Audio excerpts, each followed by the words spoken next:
Become a sustaining member of the Commonwealth Club for just $10 a month. Join today.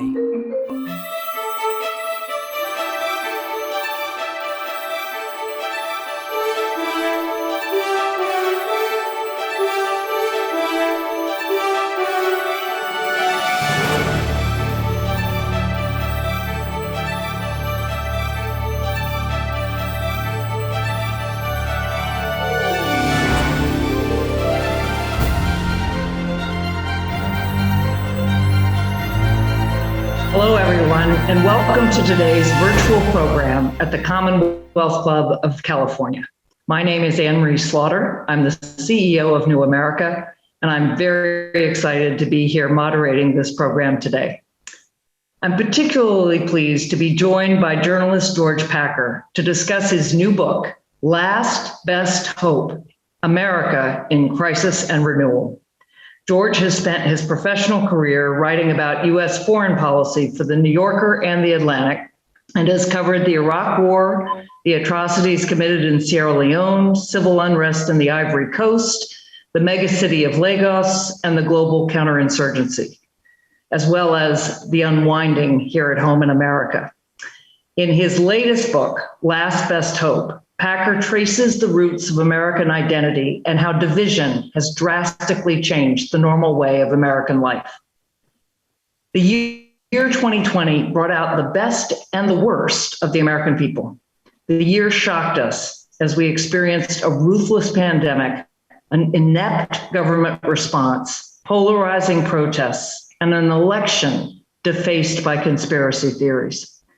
But according to Packer, these events did not come out of nowhere. They were symptoms of the hazardous conditions directly beneath the surface of the American dream. We'll be discussing these events and a lot more in the next hour. And I want you to ask your questions as well.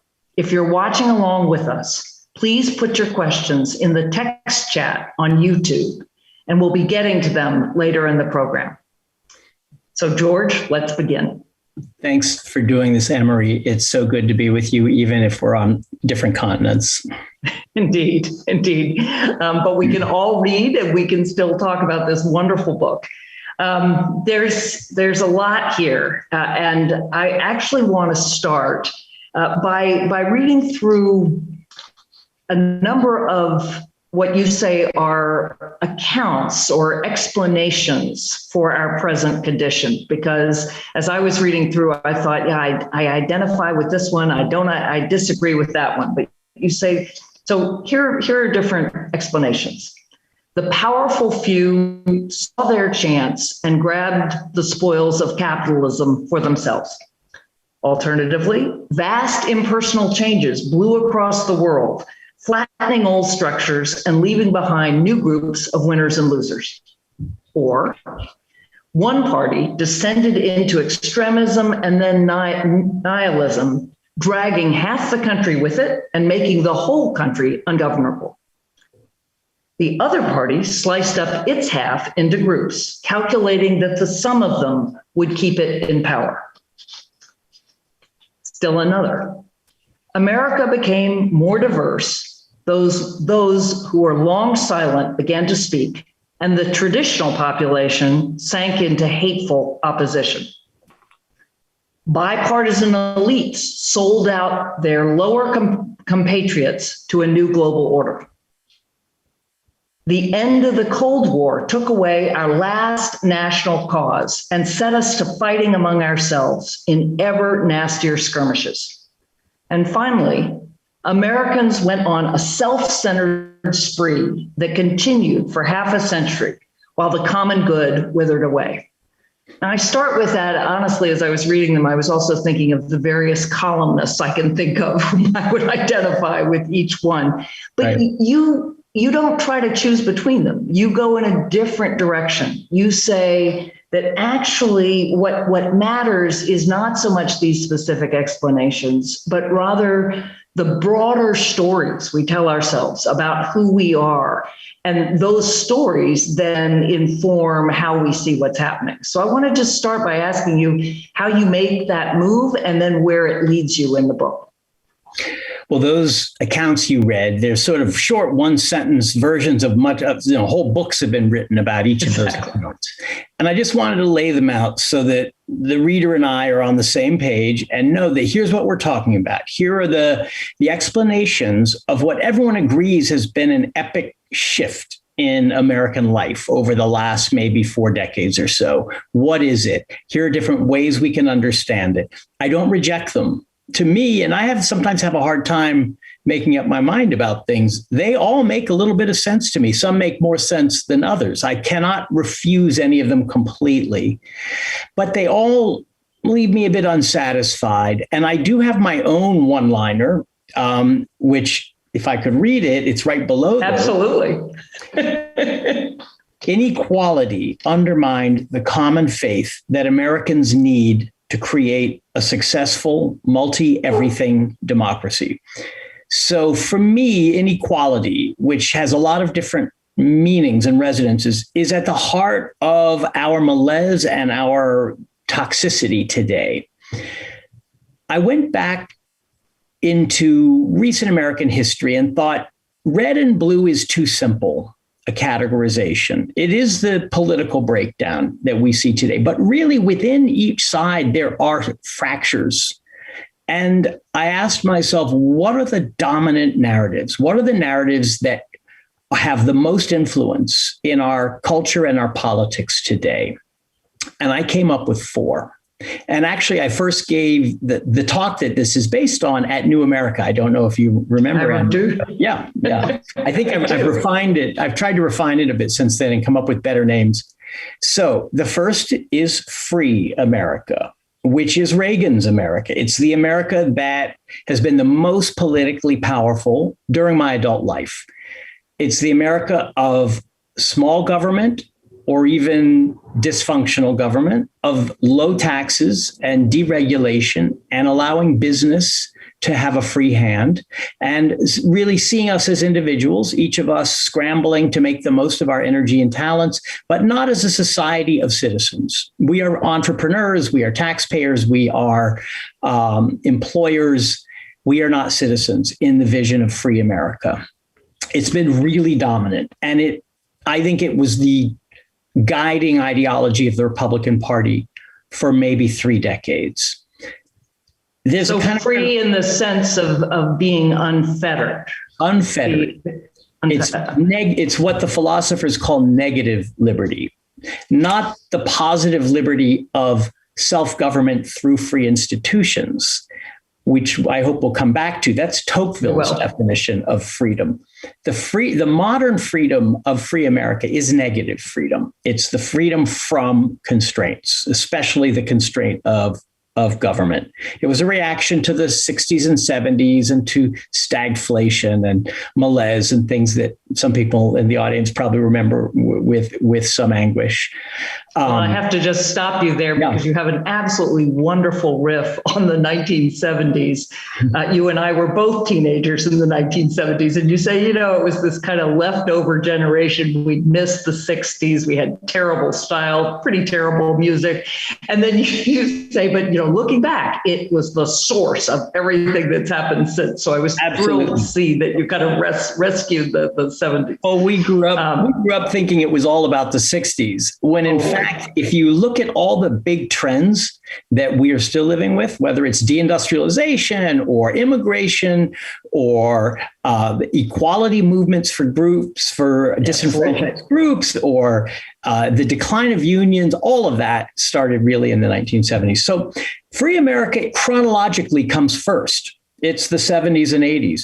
The next narrative is Smart America, which is the America of the meritocracy, of the educated professional class, where it has some of the same ideas as Free America. It believes that you should be allowed to advance as far as your talents and efforts will take you, but it doesn't have quite the same individualism. It believes that government has a role in giving people the chance for equal opportunity. For example, affirmative action programs, child health insurance, worker retraining, et cetera. So I would say in a way, it's the narrative of the Clintons, who believed so much that education was what would make all Americans benefit from the new economy of the 90s.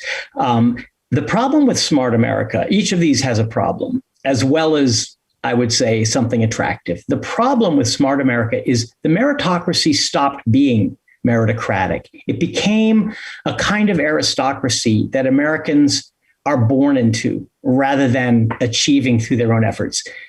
Children inherit so many advantages from their parents who push them to apply to the right schools, to study with the right test prep tutors, to do the right extracurricular activities, that in some ways the path is cleared. And the chances of a poor kid getting into a top Ivy League university are today just as low as they were in 1954. So although we have the rhetoric of meritocracy, I think in practice, we have something closer to an aristocratic system in which people are actually born to succeed in that class. Third, and the meritocrats see that. I mean, that to me is yuppie America. That's the America that I came of age in as a professional, right? Where suddenly, I was a woman who could earn my own income as high or higher than my husband's. We both married. We're both well educated. So the advantages just pile on top of each other. But if you really believe in a meritocracy, don't you see that and fight against it?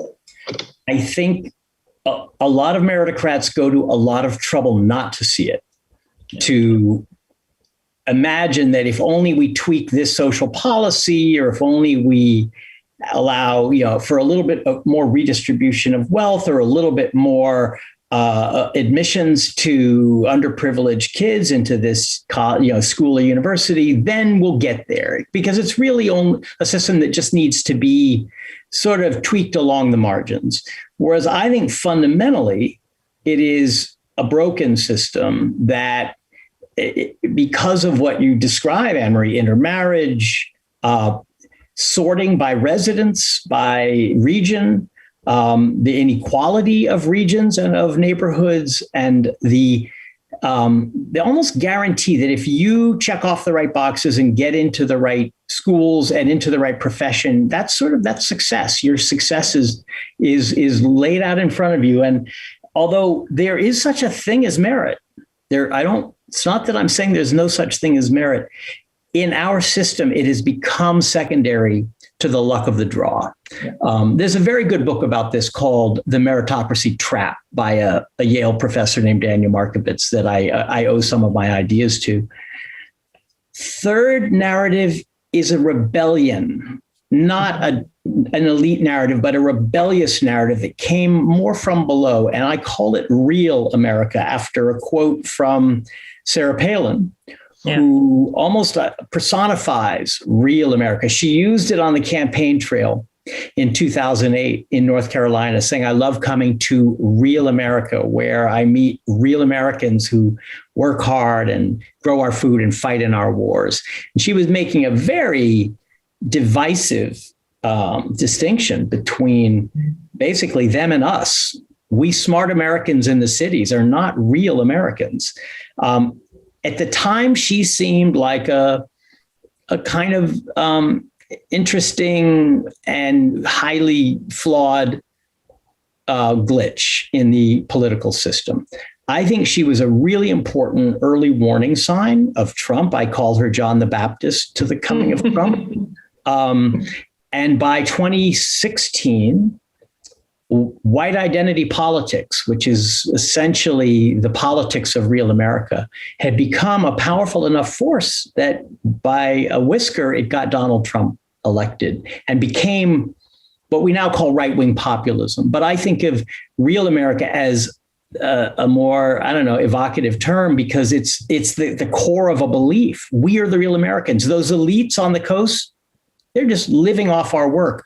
Those non-white people, those immigrants in the cities, they aren't real Americans. They are either freeloading off of us, or they're getting in here illegally. They're not real. So there's a certain person who is the real American. It's white, it's Christian, and it's heartland. And this goes way back to like Andrew Jackson, who spoke to the farmers and mechanics and laborers. These are all in some ways old American identities that have been redeveloped today in the really polarized politics that we live with.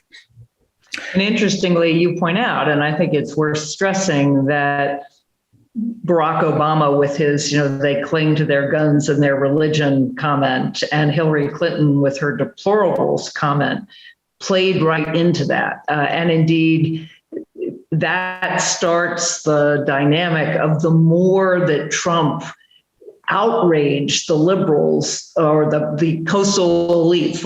It's not necessarily party affiliation. The better he did, right? It was exactly the assertion of "We are real America."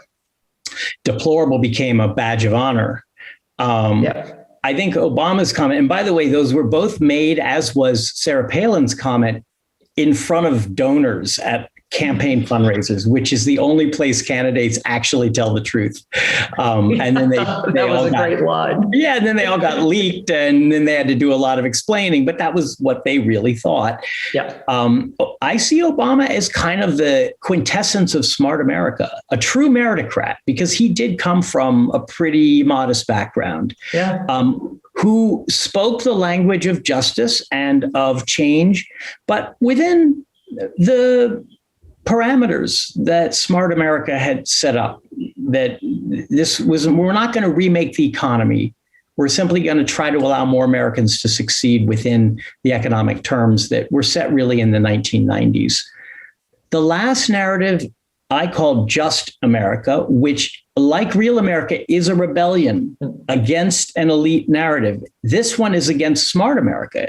This is a generational rebellion, which we see in culture, in media, in academia, like nothing I've seen or heard of since the 60s. In fact, I think the millennials and the boomers have quite a bit in common. Big influential generation. They hate each other, but they have a lot in common.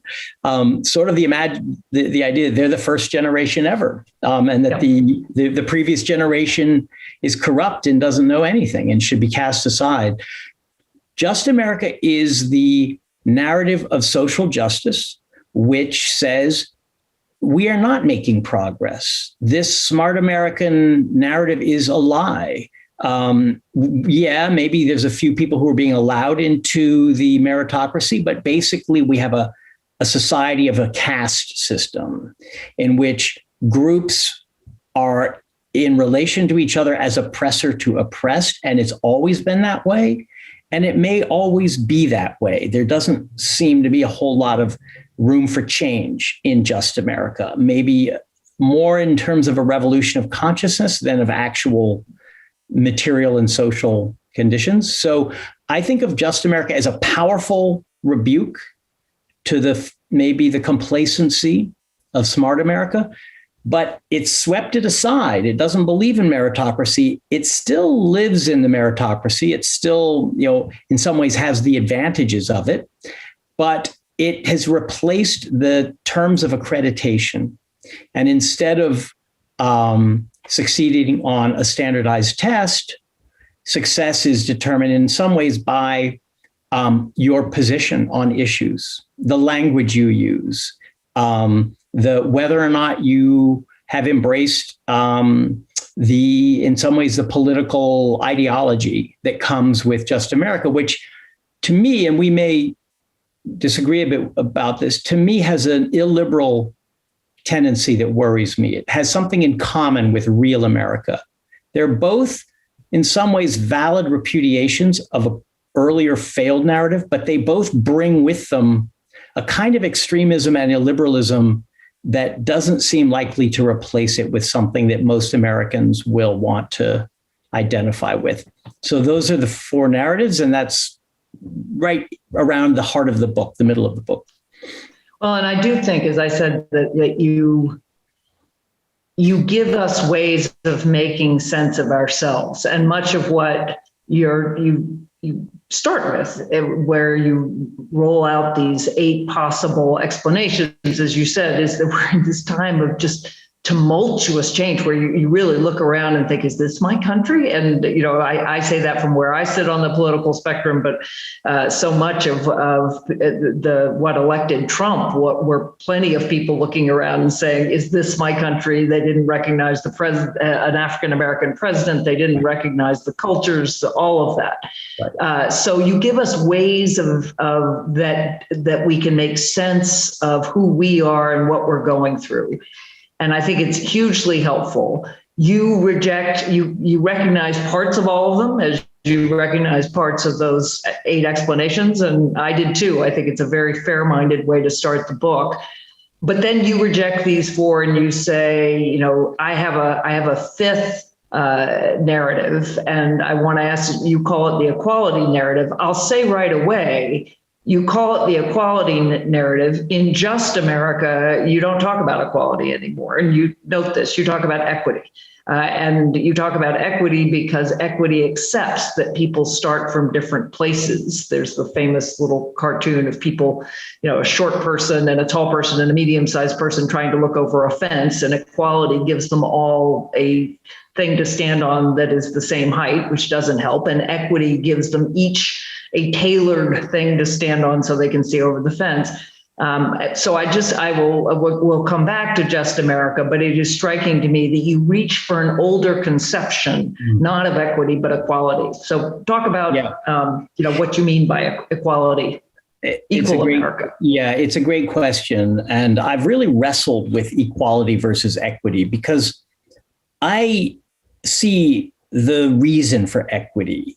I mean, I see why, for example, if Black farmers have been systematically dispossessed by generations of agriculture department policy and by the practices of the white farmers around them, then giving every farmer the same debt relief is kind of pointless. It doesn't help. Yeah. So in some cases, in some contexts, equity seems like it means fairness, and it seems like the only fair way for government to treat us, which is to say the most disadvantaged should get the most. I absolutely agree with that. I'm not sure it always breaks down by race, though. And the thing that gives me pause about equity and about Just America is that it thinks in such rigid terms about identity groups that race almost has become an essence for Just America. It's the core of our identity before anything else. And we now have school children being taught at a very young age that whiteness means this and Blackness means that. And to me, that's what I mean by illiberal. It doesn't take us as individuals. It doesn't see the complexity of each individual and of groups, which are, after all, complex things as well. And in the end, I think it's probably a dead end. It's so divisive that if it pursues these monolithic group identity thinking, it's going to end up dividing Americans and making it impossible really for disadvantaged Americans of all races to come together because they're going to see one another as rivals, as competitors. My version of equality, well, equal is the first key word in the Declaration. It is the beginning of the American idea. Tocqueville came along in the 1830s and found that it was not just an ideal, but really it was a desire. It was like a drive that people had. I want to be as good as everyone else. I want to be kept out of nothing, to be, I don't want to be looked down on. I don't want to have an inferior status. I want equal rights, equal opportunity. It doesn't mean everyone has the same results. It never has meant that in American life. We still have enough belief in individual effort and in mobility that we have not become a society that looks entirely at results.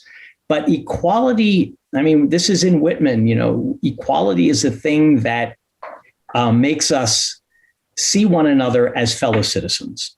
And if we don't feel equal to others, as throughout our history, groups have not felt equal, we don't have a shared citizenship and self-government breaks down. and we turn to conflict and even war.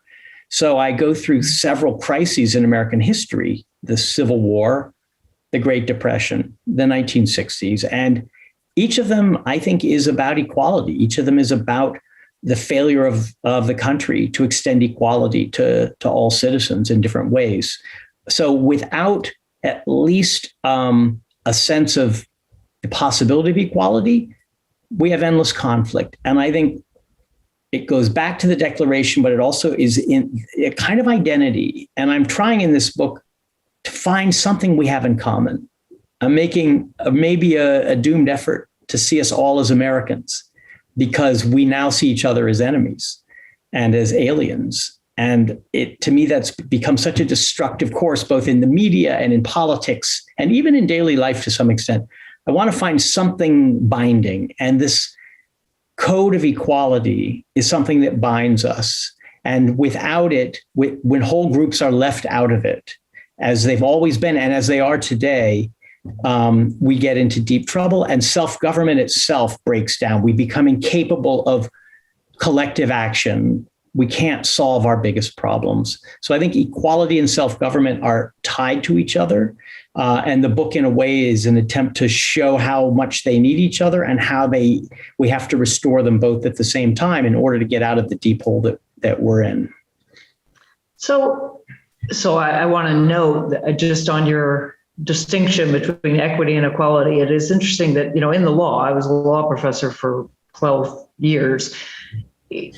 There's law and equity, and law is the system of rules that applies equally to everyone, and equity is customized judgments. It's Louis XI sitting under a tree in France, giving people what they need. So it really is this tailored approach, but of course it does not have the universality nor the concreteness of rules. And I hear you when we talk about equality and equity as concepts, but when I hear you talk about equality, I wonder why it doesn't drive you straight into the arms of Just America, leaving aside the kind of equity issue. But, I look at the promise of America, and indeed, Theodore Johnson has just published When the Stars Fall from the Sky, Racism and Renewing the Promise of America.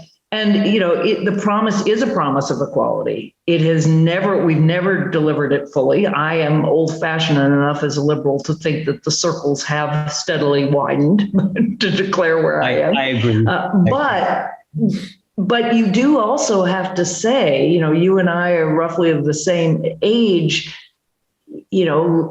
yes, Martin Luther King and the Voting Rights Act of 1964, but schools are as segregated now as they were in the early 70s. I mean, in other words, why doesn't that drive you to say, until we grasp the nettle of race and squeeze the hell out of it, until we fully accept the way it has poisoned everything we do, we can't get to equality?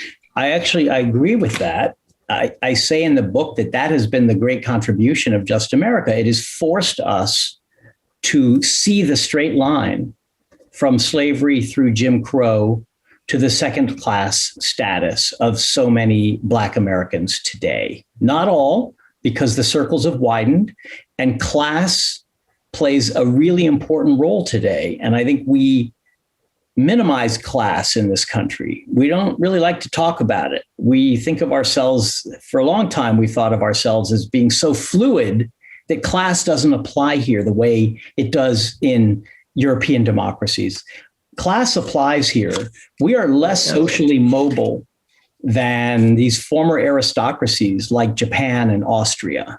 And so partly I want to pay attention to what I call material conditions, which I think Just America has a way of neglecting because it focuses so much on language and identity. Maybe I'm more of an old-fashioned social democrat or democratic socialist, but I believe what I can see and what I can, what is unfair and unjust that my own eyes can understand, as well as what feels unfair and unjust to the individual subjectively. So I want to embrace Just America, and I partly do, but it keeps pushing me away and pushing a lot of people away by telling us, you can't say that anymore. That word has been banned, by telling people that you'll be fired if you question this principle. For example, the editor of the Journal of the American Medical Association was recently fired, not for anything he did, but because someone on a podcast that JAMA has questioned whether structural racism has played as much of a part as socioeconomic conditions in keeping people disadvantaged. To me, this is an entirely legitimate question. William Julius Wilson wrote a whole book about this a generation ago, but now those guys are no longer where they were before because that question is out of bounds. And this is where Just America is making a mistake, partly because it's alienating people with its what I think of as a kind of moral coerciveness, and partly because it's not going to solve social problems if it can't allow open discussion, which is the only way we get to the truth. And it's always a partial truth. And it also doesn't really want to look at certain facts. It bans discussion of what is called the achievement gap, for example. That's a simple phrase for the persistent gap in schools between the achievement of Black and white students. You can't use that phrase in a lot of Just America circles because it suggests that maybe there's some individual role here instead of simply structural racism being the cause. That's a huge change that's happened really quickly, Anne-Marie. And I'm uneasy with intellectual and moral structures that are put in place overnight that suddenly make it so that we can't have what I think of as necessary conversations about difficult issues. So I've got to push back a little bit, and I want to remind everyone who's listening, watching, to put your questions in the chat box, and I will then see them and be sure to engage you at least indirectly in the conversation. Sure. But as I hear that, on the first, in some ways, I totally agree with you. But to be absurdly puritanical is very American. I mean, in ways that I despair, but I'm half European, and the Europeans are always rolling their eyes at American Puritanism. And this, as far as I'm concerned, is just the latest round of, Hester Prynne, right? But it has a deep tradition. It had a tradition in abolitionism and in the Women's Christian Temperance Union. God, thank God, if you think about it. In the original Pilgrims, right? I mean, totally. You can see you are no fun. Yeah, original sin and confession and repentance and redemption. I see them every day on Twitter. All of that. But here's the piece where I really do disagree. And you say in the book, and you said here, there's a shift from objective to subjective, from the general to the personal, from the way in which racism is embodied. And indeed, in Just America, that really does mean embodied. But I have become convinced, and maybe I'm partly more easily convinced because of my own experience as a woman. Even though I'm a white, affluent woman, I definitely have had experiences where the stress of being constantly something that I'm not actually, of playing a role of being what I know I have to be to succeed in a world that is still shaped by men. I look at, women of color and their health results. I look at their mortality in childbirth. And of course, some of that is, and we know that African Americans are paid less attention to when they tell doctors they're in pain. But I'm increasingly convinced that there really is an embodied pain and stress that comes from constantly being afraid, if in many cases, in cases that white people, not white men, but white people are not afraid, physically afraid, but also just constantly having to be vigilant in being not allowed to say what you really think. And one of the things we've been discovering at New America is when you really do create safe spaces, people who say one thing to your face really say something else when they're comfortable. And again, I've had experience of this with women. So I want to push back, because my instinct for a long time would have been where you are, and I believe in free speech, and I certainly don't like sort of militant exclusion. And I agree with you that really talking is the way to go. But I think it's a mistake to dismiss the subjective so quickly. Yeah, I hope I don't dismiss it. The book has a polemical edge to it that may have come across as dismissive. I don't dismiss it. But to me, that all comes under equality, Anne-Marie. That all means, how do we treat each other? And how does that treatment, how is it internalized? How does it become part of your psyche and your health and your body? I think of equality as the umbrella for how we get beyond this legacy. And Just America is pointing to the legacy. It will not let us look away. There's shelves and shelves of books now about slavery, about Jim Crow, about mass incarceration.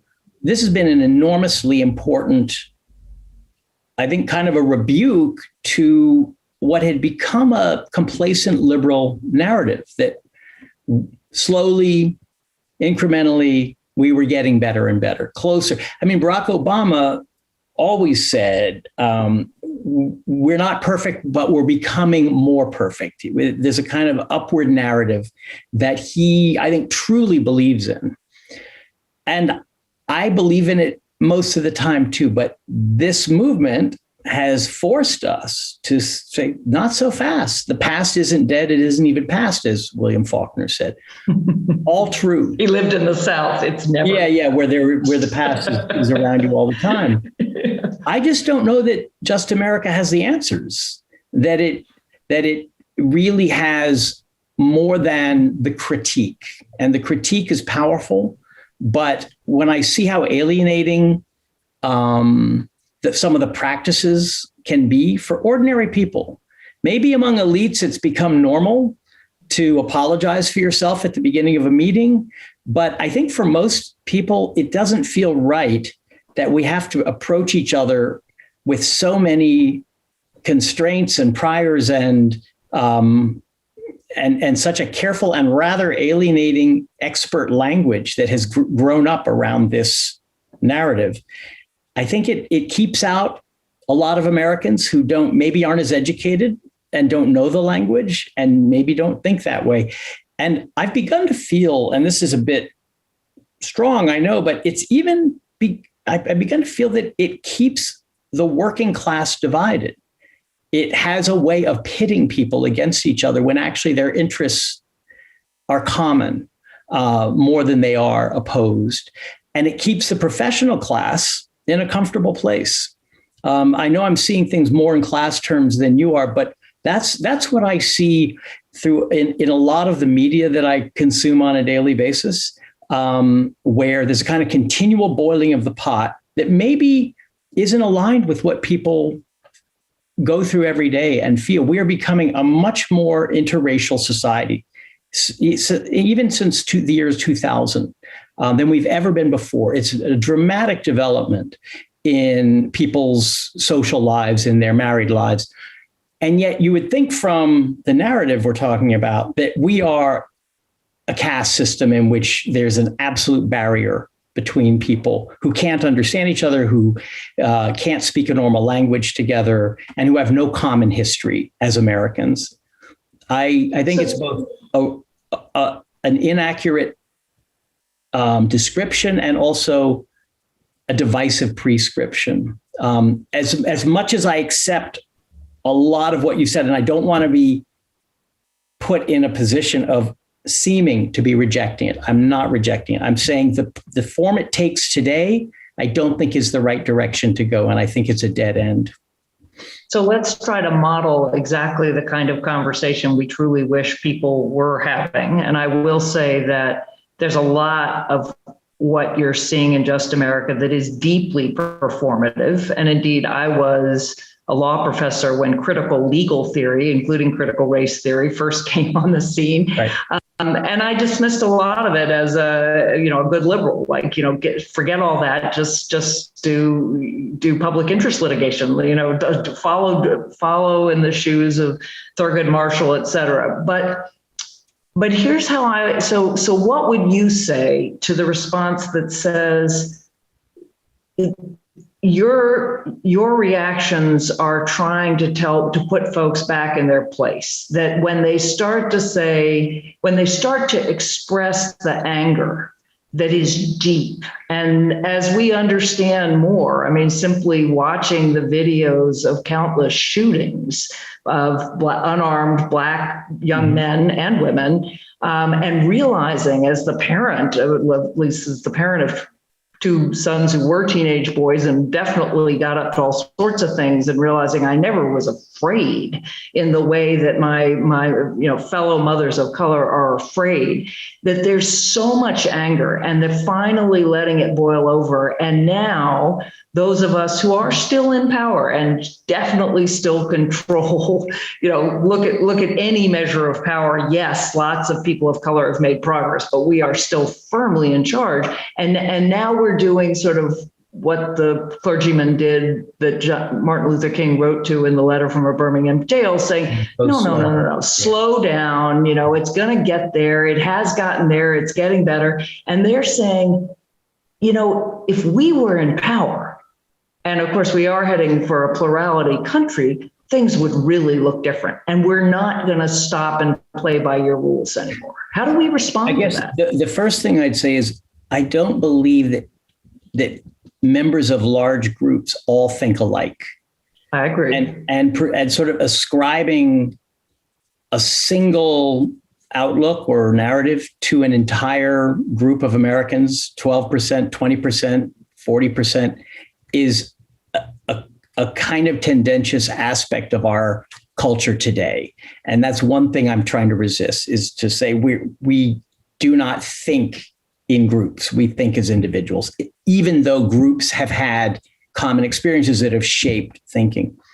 I have this fantasy in the book that may answer your question, where rather than doing it on Twitter, rather than doing it in a diversity, equity, inclusion seminar, rather than writing an op-ed, rather than doing it in a classroom, all of these in one way or another are performance spaces.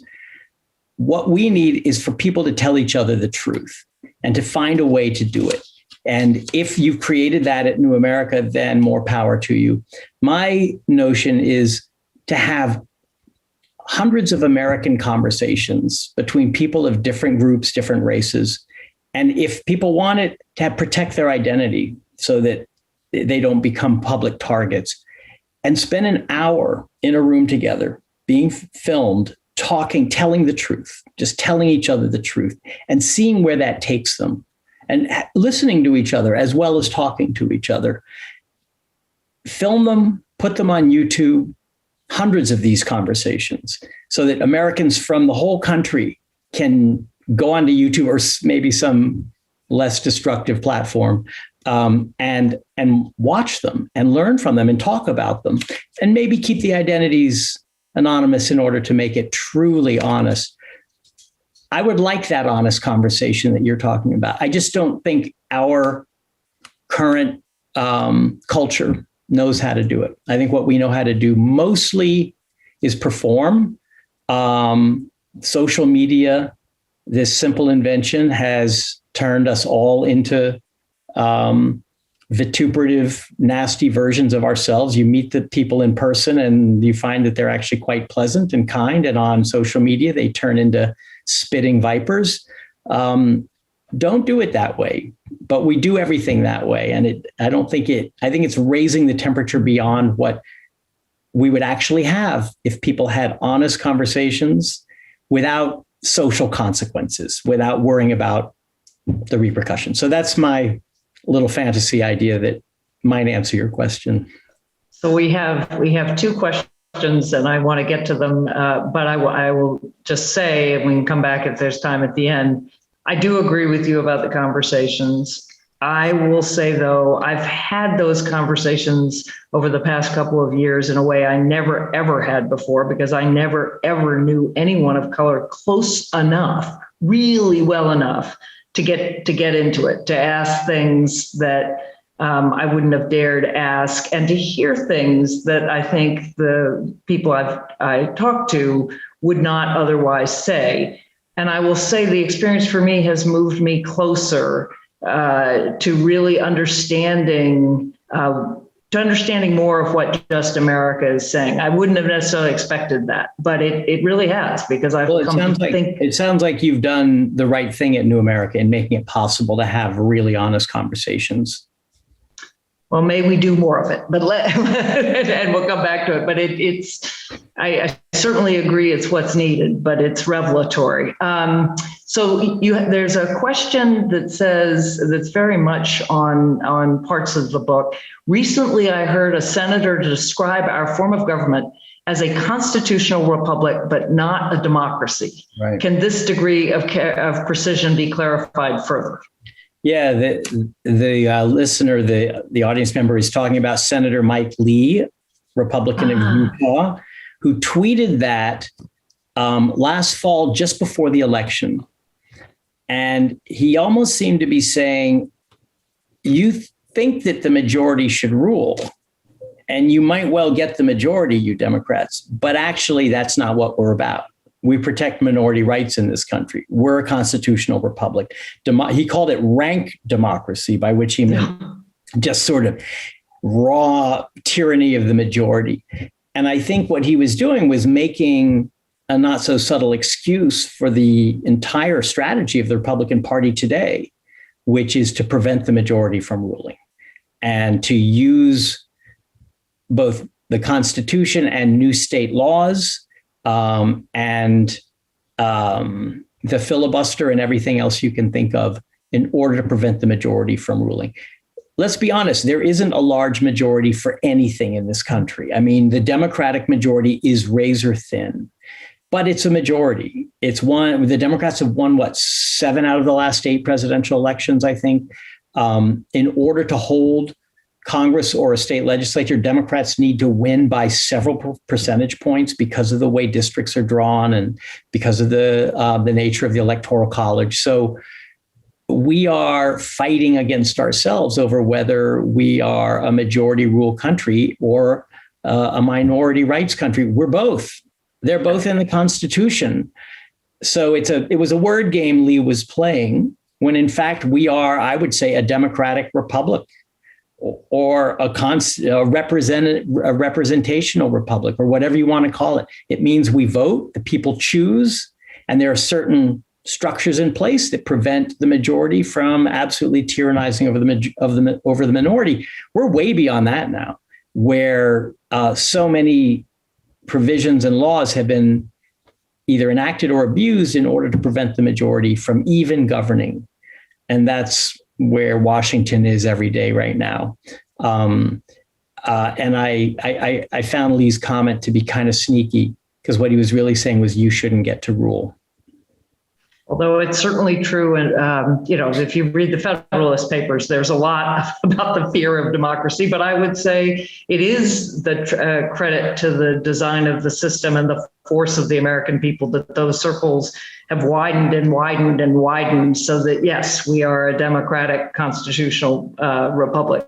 So we have another one, and I'm so glad to hear this question, because The Unwinding was really an important book. I may not have read everything you've read, but I've started with The Village of Waiting, and I've gone through Assassin's Gate.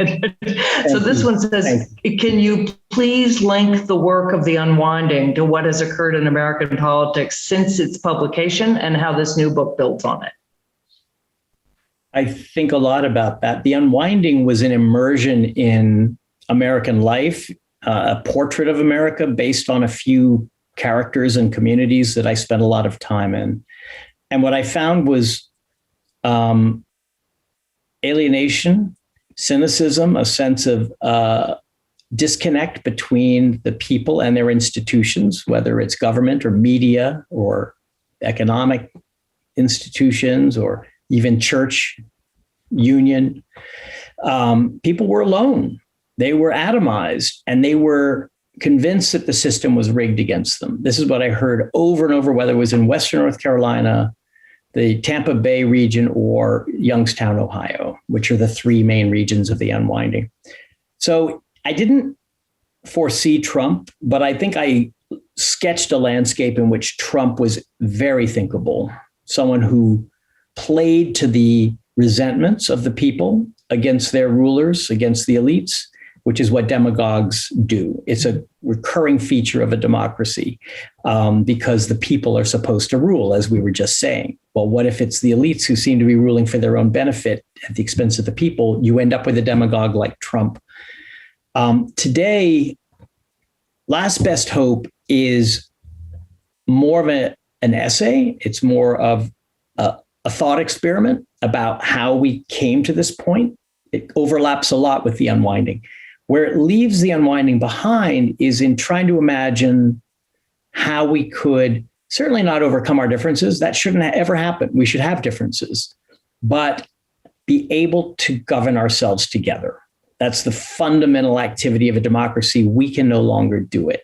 So I have the code of equality as the underlying glue of our identity. And then I have a bunch of not very original ideas for how we could restore equality or actually create it for the first time.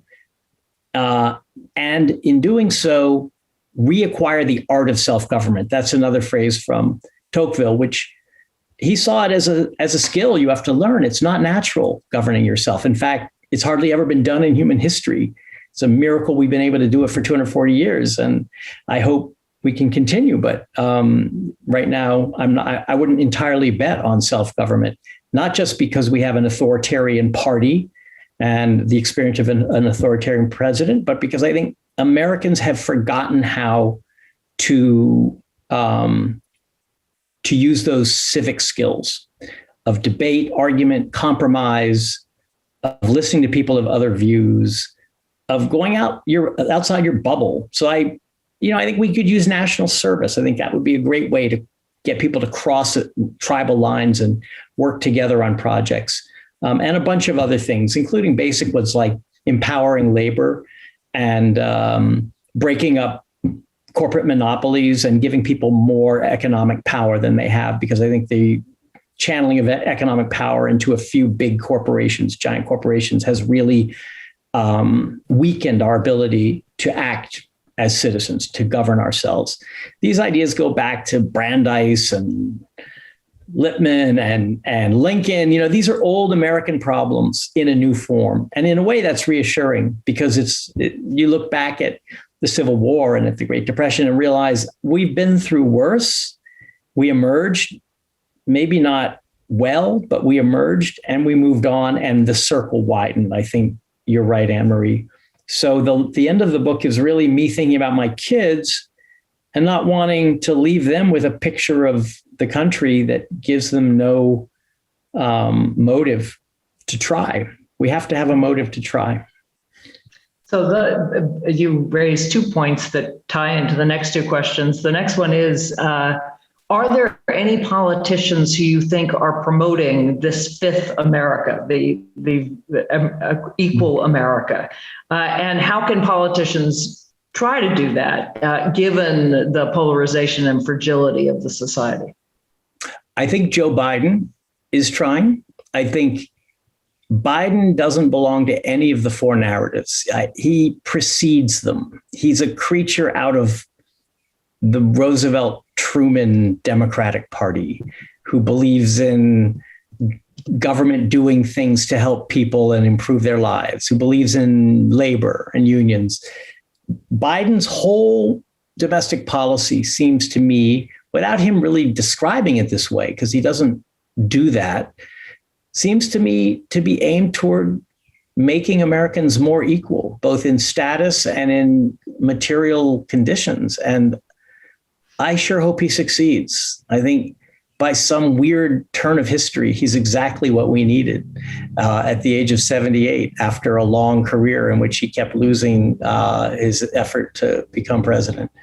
Really one of the strangest turns in American history that you can think of. I think Stacey Abrams is another who really believes in the franchise and the ballot and the right to it as the core of what we must call democracy, in spite of Mike Lee and his aversion to it, and her persistence at it, which obviously comes from, some deep, the chances of success in Georgia were not very good, not of electing Democrats, but of getting lots and lots of people to vote. And now, of course, they're trying to make it harder because she succeeded. So she's a good example as well. I have a lot of admiration for Elizabeth Warren, mainly because of her economic thinking. She's a real ideas person. And she reminds me of Frances Perkins, Roosevelt's Secretary of Labor, the first woman cabinet member in our history. She reminds me of Brandeis and La Follette, those progressives from the progressive era, because she really does think in terms of the little guy and how to make sure that our economy isn't structured so that we're all crushed by the curse of bigness, as Brandeis called it. So Warren is a throwback to an era that I am really keen on and think has a lot of answers for us, because some of the problems were also the same as ours. I could go on, but I'll leave it at those three. No, and I quite agree with you on all of them, actually. And Elizabeth Warren, it's the real deal. She was my colleague for a long time at Harvard Law School, and she was then fighting on behalf of people who were getting ripped off by credit card companies. Really, from her focus on bankruptcy, her whole history has been shaped by yes, it's an older tradition. And she came at it honestly as a former Republican who learned by evidence. She followed the evidence. Yeah. So the next question is how have the super wealthy, Bezos, Gates, Buffett, managed to avoid a real reckoning over their role in America's woes in recent times? Not to sound too much like Elizabeth Warren, but they own Congress. Our campaign finance laws have given the plutocrats the keys to Congress and to legislation, which is so often passed when they want it passed and blocked when they want it blocked, no matter what the views of the majority of Americans are. We have an IRS that's been gutted so that it can't audit them. We have a Congress that creates tax laws where it's perfectly legal for Jeff Bezos to pay no taxes, as ProPublica discovered the other day, along with many other multi-billionaires. There is an old American idea that anyone should be able to get rich. So riches in themselves should not be criticized. Everyone wants to get rich. Everyone wants to have the right to get rich. So if you go around scolding the rich, you're a hypocrite, or you're not a real American. I would say that is true as long as the rich seem to get rich without special privileges and without political favors. And throughout our history, it's been impossible to say the rich are rich simply because they're better than the rest of us. There've always been corruption, whether legal or illegal. And today we're just swimming in it. Trump called it the swamp. It was a good phrase. It resonated. The swamp is 20 feet deeper now than it was when Trump became president. So there's another question, and then I probably have the last one, but this, I think you will love this question. It says, what is Packer's fifth America, or what is equal America? Is it an America that travels across the other four, or is it something distinct? Is it a lonely place or a silent majority? It's a lovely line. That's beautiful. It is. I would like to think it is more encompassing than the other four. I would like to think it is capacious because by the very nature of equality. The other four, each in its own way, creates winners and losers.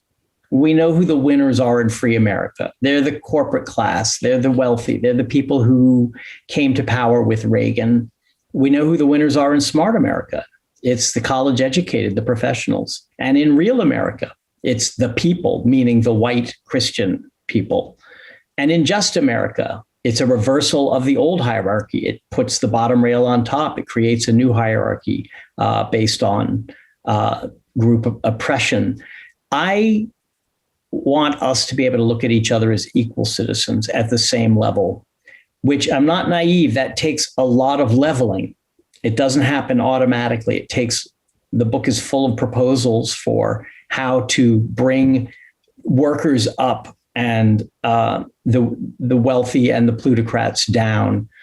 But in the end, the whole point is, without a sense of equality, that we're all, in some ways, we all have access to the same things. We all are as good as each other. There's no class of citizens that is considered better or worse. Without that, we just don't know how to govern ourselves together. So I'd like to think mine is far from lonely. I think what we're in now is lonely. Everyone is sitting at home, staring at their social media account. That's the definition of loneliness. I want us to cut off Twitter and Facebook and go outside and join our fellow citizens in some common effort. But to do it, we need to feel that we're equals. So I'm not sure I'd agree with the sort of what Just America wants, because I don't think they want a reversal of the hierarchy, but I do very much agree that there's and you quote Tocqueville, equality of conditions, right? Giving people a genuine equal starting point. And that does encompass many parts of the other narratives in ways that I find appealing. I'm going to ask you the last question because we're almost out of time. You talk about how smart America has trouble with patriotism, and certainly Just America has trouble with patriotism. And, my favorite definition of patriotism is from Carl Schurz, who was a Union general, a German immigrant, a senator from New York, who said, my country, right or wrong, when right, to be kept right, and when wrong, to be set right. Or take James Baldwin, I love America so much that I reserve the right to criticize her perpetually. Why is it that, frankly, people like us, the smart America, why can't we talk about love of country in a way that says, at least for me, that yes, that means constant criticism, but that's because I believe in the set of ideals. I believe that we can at least get closer, Obama style, and there's nothing wrong with that. Why are we so uncomfortable? I think for some Americans, it's just not a feeling that they have. Maybe they've repressed it in themselves. Maybe it's been kind of washed out of them.